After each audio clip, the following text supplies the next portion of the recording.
The Worcester Redevelopment Authority is in the process of property acquisitions for Polar Park.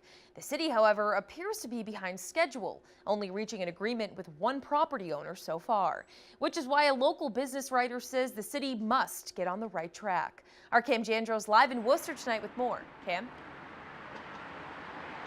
On some important dates to keep in mind, the city of Worcester is looking to break ground in July of this year because in 2021 April, that's when the opening day for the Worcester Red Sox is scheduled. Now in 2021, the lease with the Red Sox with McCoy Stadium is also up. So in order to build this stadium in time, the city has to acquire some of these properties behind me. But in the last week or so, they haven't been able to nail them down just yet.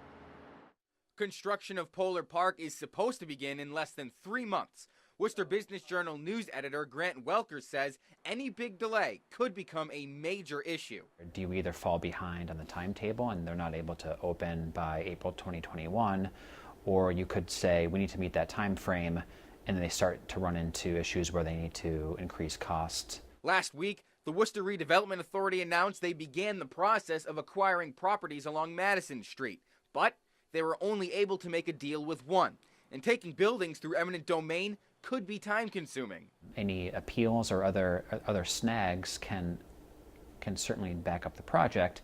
The city wanted to have the first 3 properties locked up by April 1st. As of late last week, the WRA still believed they were on track. Including the Wyman Gordon site and 7 other parcels that we need to compose the footprint for the ballpark construction. So we'll still be doing our groundbreaking in July, yes. Yep. We're on track for that. Worcester is putting $101 million towards a new home for the Red Sox AAA team.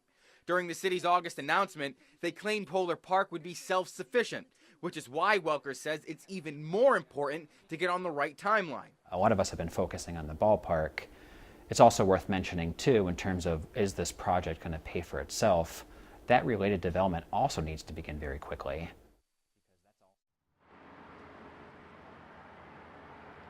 Now, Welker says he does believe the ballpark is going to be built on time. He says with opening day being about 2 years from now, there is some wiggle room for the city of Worcester in terms of building this project. Now, live in Worcester tonight, I'm Cam Jandrow, Worcester News Tonight.